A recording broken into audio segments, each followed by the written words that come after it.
Hello students, I welcome all of you in KENE'S Educare. Today we are learning about ratio and proportion. ये आपका chapter है 6th mathematics का, okay? And today is our lecture number 1, okay? अभी देखिए students, ratio क्या होता है, proportion क्या होता है, प्रोपोर्शन का मतलब क्या है, रेशियो का मतलब क्या है, आज इस पूरे चैप्टर में हमें लर्न करना है, ठीक है? आप इस चैप्टर के अंत में रेशियो क्या होता है, प्रोपोर्शन क्या होता है, प्रोपोर्शनेट कैसे बनाया जाता है, रेशियो कैसे बनाना है, ये आप सभी कंसेप्ट लर्न करोगे, ओके? तो आइए स्टार्ट करते हैं। देखिए स्टूडेंट्स, यहाँ पर दो फ्रेंड है। देखिए यहाँ पर एक इसका भाई है और इसकी ये बड़ी बहन है, ठीक है? अभी उनका डिस्कशन चल रहा है। देखिए उन्होंने क्या कहा है, I am younger than Neelima. ये यहाँ पर इसका नाम क्या है, नीलिमा है। मैं नीलिमा से 6 ईयर से कम यहाँ पर हूँ, मतलब उसकी जो एज है वो क्या है, 6 ईयर से कम है, ठीक है? अभी नीलिमा क्या कह रही है, तो I am twice as old as Ramesh. जो यहाँ पर रमेश है उसकी जो एज है, उसकी एज के मैं यहाँ पर ट्वाइस एज है मेरा, ठीक है? So in the previous classes we have learn to compare two numbers. Already हमने देखा है नंबर जो यहाँ पर कैसे कंपेयर किया जाता है, उसमें हमने नेचुरल नंबर्स कैसे कंपेयर किया जाता है, इंटीजर्स कैसे कंपेयर किया जाता है, ये सभी कंसेप्ट लर्न किया था, ठीक है? For example 4 is greater than 3, correct? या तो -4 इज स्मॉलर देन 3 यहाँ पर हो सकता है, ठीक है? 2 इज ग्रेटर देन -1, करेक्ट? ये हमने ऑलरेडी कंपेरिजन तो ऑलरेडी लर्न किया, इंटीजर्स का लर्न किया, नेचुरल नंबर्स का लर्न किया, ठीक है? So we shall now learn another way to do same. Okay उसी कंपैरिजन के हम यहाँ पर अनदर वे क्या है, आइए उसे लर्न करना है. So let's say Neelima is 12 years old and Ramesh is 6.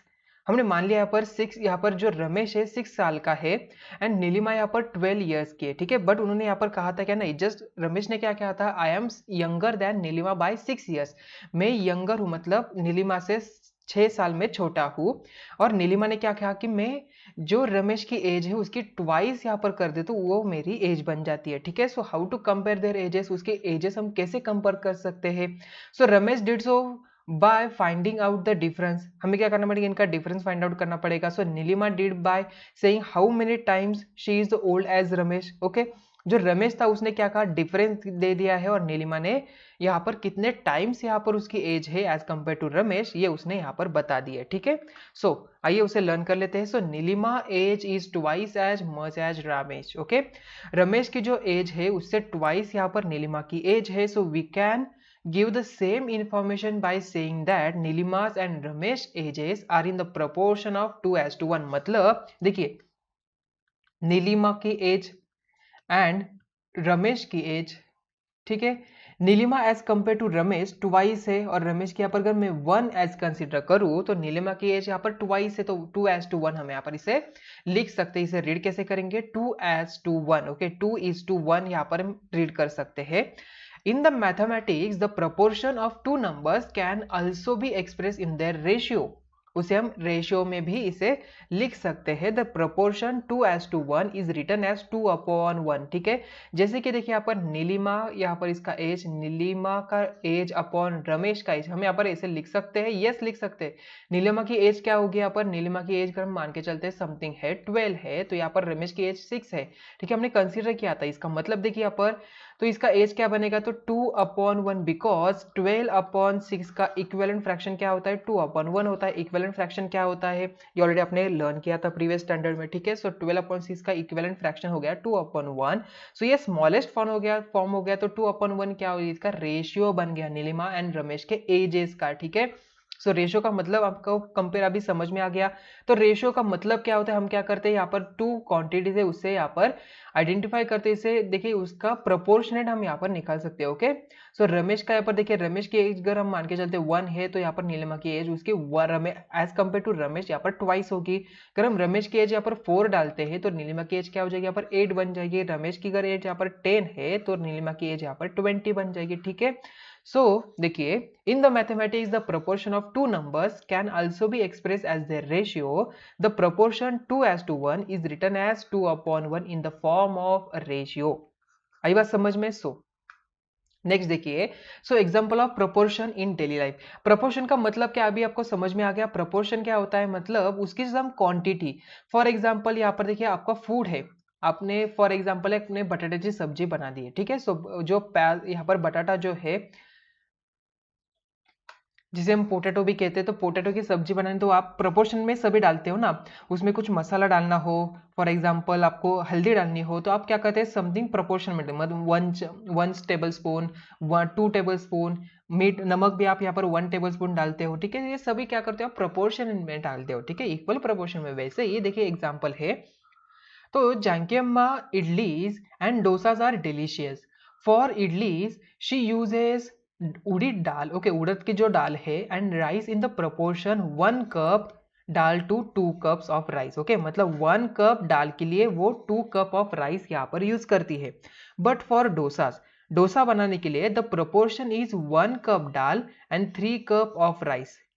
जो यहाँ पर दाल है कितने लेती है, यहाँ पर 1 कप दाल लेती है और 3 कप राइस यहाँ पर लेती है। That is for idli is the proportion of dal and rice is 1:2। For the ratio देखिए यहाँ पर क्या आ जाएगा, 1/2, where as for dosas the proportion is 1:3 और the ratio we can write 1/3। मतलब देखिए यहाँ पर 1 कप दाल है, 2 कप राइस है, सो 1:2 यहाँ पर ले रही है, ठीक है। सो यहाँ पर दाल ले रही है 1 कप, 2 कप ले रही है यहाँ पर rice, so we can write as 1:2 यहाँ पर लिख सकते हैं, 1:2 यहाँ पर हम लिख सकते हैं। तो इसका रेशियो क्या बन जाएगा, यहाँ पर देखिए हम यहाँ पर 1/2 लिख सकते हैं, ठीक है।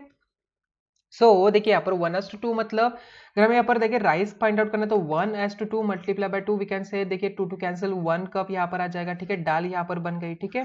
सो 2 कप यहाँ पर हमें डालना है, ठीक है। हम आसानी से कह सकते देखिए 1/2, 1 कप यहाँ पर ऊपर वाली दाल है और नीचे वाला राइस है, सो 2 cup dal and 1 cup rice यहाँ पर बन जाएगा, ठीक है। सो आई थिंक ये एग्जाम्पल आपको समझ में आ चुका होगा। So now we see next example. देखिए नेक्स्ट एग्जाम्पल है Margaret makes great biscuits. She uses 3 cups of wheat flour and 2 cups of sugar. उसने 3 cups of wheat flour लिया है and 2 cup of यहाँ पर sugar लिया है। It means that the proportion of sugar and flour in the biscuit क्या हो जाएगा, यहाँ पर 2:3 हो जाएगा। उसका proportion मतलब 2 कप्स यहाँ पर देखिए शुगर लिया है एंड 3 कप्स यहाँ पर उसने क्या लिया है, व्हीट फ्लावर। सो हम यहाँ पर प्रोपोर्शन कैसे लिख सकते हैं, शुगर एंड फ्लावर का। So proportion of sugar and flour, okay, so flour is equal to क्या बनेगा, 2:3 यहाँ पर बन जाएगा, ठीक है। So we can write as this proportion in the form of ratio 2/3 भी हम यहाँ पर लिख सकते हैं, ठीक है। तो शुगर अपॉन फ्लावर, शुगर का क्वांटिटी अपॉन फ्लावर का क्वांटिटी इज इक्वल टू 2/3 भी हम यहाँ पर लिख सकते हैं। तो इसे ही कहते हैं हम यहाँ पर ratio and proportion, okay. So अभी देखिए नेक्स्ट एग्जांपल है, flowers were distributed among the girls in equal proportion. हम क्या करें यहाँ पर इक्वल प्रोपोर्शन, मतलब एक गर्ल को यहाँ पर 2 मिला तो यहाँ पर सभी को 2 ही मिलने चाहिए, उनका प्रोपोर्शन यहाँ पर सेम होना चाहिए, okay. So filling the empty boxes, हमें क्या करना है, जो एम्प्टी बॉक्सेस यहाँ पर दिया है उसे फिल करना है, ठीक है। सो देखिए गर्ल्स यहाँ पर कितने, यहाँ पर 3 गर्ल्स है, उसके फ्लावर्स कितने मिले, 12 यहाँ पर मिले, गर्ल्स यहाँ पर 5, हमें यहाँ पर आइडेंटिफाई करना है कितने फ्लावर्स है, यहाँ पर गर्ल्स कितने, उसके फ्लावर्स यहाँ पर नंबर दिया है, एंड 1 गर्ल के लिए यहाँ पर कितने होगा हमें आइडेंटिफाई करना है, ठीक है। सो देखिए number of girls upon number of flowers, ये हम क्या करें, रेशियो फाइंड आउट करें, बिकॉज देखिए फर्स्ट की वैल्यू हमें पता है, ऑलरेडी हमें पता है, देखिए 3/12 मतलब ये इक्वल प्रोपोर्शन, मतलब इनका रेशियो जो यहाँ पर सेम ही रहेगा। So therefore number of girls upon number of flowers, देखिए 3/12 इसका इक्विवेलेंट फ्रैक्शन क्या हो जाएगा, 3 1 जा 3 4 जा, सो वी कैन गेट 1/4 यहाँ पर बनता है, ठीक है। So it means that every girl got 4 flowers, because देखिए यहाँ पर 1 आ रहा है, मतलब नंबर ऑफ गर्ल्स कितने 1 है, तो उसे कितने फ्लावर्स मिल रहे हैं, यहाँ पर 4 फ्लावर्स मिल रहे हैं। सो यहाँ पर इसका आंसर क्या आ जाएगा, 4 यहाँ पर बन जाएगा, ठीक है। सो it means that every girl got 4 flowers. The proportion of girls and flower is 1:to every flower. ठीक है, मतलब इसका प्रोपोर्शन आपको समझ में आ गया, मतलब एक गर्ल को यहाँ पर 4 फ्लावर मिल रही है, ठीक है। सो 5 अपॉन ये वैल्यू हमें फाइंड आउट करना है। So it is written as 1:4 और their ratio is written as 1/4, ठीक है। सो 5 अपॉन ऐसी वैल्यू हमें चाहिए जिसका यहाँ पर इक्विवेलेंट फ्रैक्शन 1/4 आए। ऐसी कौन सी वैल्यू है, जल्दी से बताओ। यहाँ पर देखिए 5 है, इसे यहाँ पर 1 आ रहा है, मतलब 1 गर्ल को यहाँ पर कितने मिल रहे हैं, 4 फ्लावर्स मिल रहे हैं। So we can multiply 5 multiply by 4 and this value आपको क्या करना है, देखिए कौन सी वैल्यू यहाँ पर आ जाए, उसका मल्टीप्लाई बाय 4 करके आपको यहाँ पर ये जो रेशियो है यहाँ पर 4 आ सकता है, ठीक है। तो यहाँ पर कौन सी वैल्यू आ जाएगी, यहाँ पर 20 यहाँ पर आ जाएगी, ठीक है। सो 5/20, देखिए 5/20 अगर हम यहाँ पर लेते हैं सो देखिए हम कैसे फाइंड आउट करेंगे, तो 1/4 पता है हमें, 5 ऐसी वैल्यू हमें चाहिए। देखिए 1 मल्टीप्लाई बाय 5 करे, देन अगेन यहाँ पर 5 करे तो 5 1 जा 5 यहाँ पर आ गया, देन 4 5 जा 20 तो यहाँ पर 20 आ गया, मतलब यहाँ पर 5 गर्ल्स के लिए यहाँ पर 20 फ्लावर्स यहाँ पर लगेंगे। Yes correct.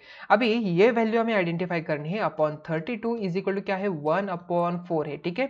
सो कितने 4 से यहाँ पर 32 होता है हमें आइडेंटिफाई करना है। देखिए 8 4 से क्या होता है, यहाँ पर 32 आ जाएगा। सो यहाँ पर ऊपर क्या आ गया 8 यहाँ पर बन गया, because multiply by 8 so we can get this equivalent fraction. So 8/32 आ गया, मतलब 8 गर्ल्स को यहाँ पर 32 फ्लावर्स यहाँ पर मिल रहे हैं, ठीक है। तो आई थिंक आपको ये रेशियो एंड प्रोपोर्शन समझ में आ गया, उसका एप्लीकेशन भी कैसे करना है ये भी आपको आई थिंक समझ में आ चुका होगा। ओके, सो नेक्स्ट देखिए यहाँ पर एग्जाम्पल है, every students find the ratio of his और her own age to that of his or her grandmother age. Okay, John's age is 10 years and his grandmother's 65.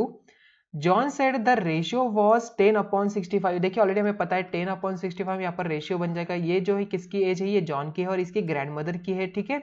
सो इनका रेशियो क्या बन जाएगा 10/65, इसका रेशियो बन जाएगा। सो ये हम यहाँ पर इक्विवेलेंट फ्रैक्शन भी निकाल सकते हैं। देखिए यहाँ पर 10/65 ये इक्वली डिवाइड है 5 से, so therefore 10 divided by 5 and 65 divided by 5। Already आपको पता है इक्विवेलेंट फ्रैक्शन कैसे निकाला जाता है, ठीक है। ऑलरेडी आपने ये कंसेप्ट लास्ट स्टैंडर्ड में लर्न किया है, ठीक है। सो नहीं पता है तो आप यहाँ पर ध्यान में दीजिए।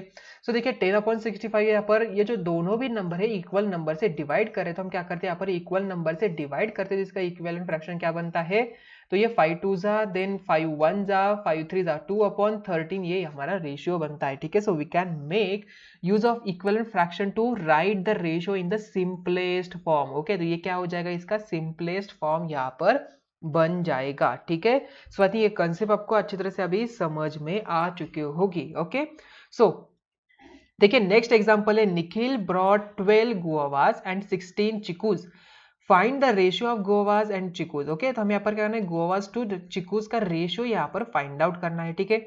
सो ratio of guavas to chikoos यहाँ पर देखिए, so number of guavas upon number of chikoos यहाँ पर होगा। सो नंबर ऑफ चिकूज कितने देखिए यहाँ पर 16 है, यहाँ पर 12 दिया है तो 12/16 हम यहाँ पर लिखेंगे। So we can divide this two numbers by equal numbers which is the 4। So 12 divided by 4, 16 divided by 4, we get the 3/4। Okay, so ratio of guavas to chikoos, हमने रेशियो कैसे फाइंड आउट किया, गुआवास टू चिकूज यहाँ पर 3/4 आ गया, ठीक है। गुआवास यहाँ पर देखिए एंड चिकूज यहाँ पर है, तो इसका मतलब equal to guava upon chikoos. ऊपर वाली जो वैल्यू है ये गोवा के लिए यहाँ पर शो करती है, नीचे वाली वैल्यू यहाँ पर चिकूज के लिए यहाँ पर शो करती है, ठीक है। अभी सेकंड वन देखिए, find the ratio of chikoos to guava. अभी हमने यहाँ पर guavas to chikoos ratio find out किया है, यहाँ पर chikoos to guava ratio find out करना है। So ratio of chikoos to guava क्या बन जाएगा, देखिए number of chikoos upon number of guavas, 16/12 यहाँ पर बना, तो 16 डिवाइडेड बाय 4/12 डिवाइडेड बाय 4 यहाँ पर आता है। So is equal to what we get the value 4/3 यहाँ पर बनेगा, बिकॉज 4 4 जा 16, 4 3 जा 12, तो यहाँ पर रेशियो क्या गया 4/3 से। देखिए यहाँ पर ratio of chikoos to guava, अभी रेशियो यहाँ पर देखिए चिकूज का क्या है टू द गुआवास, यहाँ पर आ रहा है 4/3, ठीक है। सो आई थिंक आपको ये रेशियो कैसे फाइंड आउट किया जाता है उसका प्रोपोर्शन आपको समझ में आ चुका होगा। तो स्टूडेंट्स आज के लेक्चर में हमने क्या लर्न किया, आज के लेक्चर में हमने लर्न किया what is mean by ratio, ratio कैसे लिखा जाता है, देन उसका इक्विवेलेंट फ्रैक्शन यहाँ पर क्या हो जाता है, ठीक है। देन फ्रैक्शन वैल्यू यहाँ पर रेशियो में कैसे यूज किया जाता है, रेशियो हम कैसे फाइंड आउट करेंगे, उसका प्रोपोर्शन कैसे फाइंड आउट करेंगे, ये सभी बातें आई थिंक आपको आज के लेक्चर में समझ में आ चुकी होगी। तो मिलते हैं नेक्स्ट वीडियो में, थैंक यू।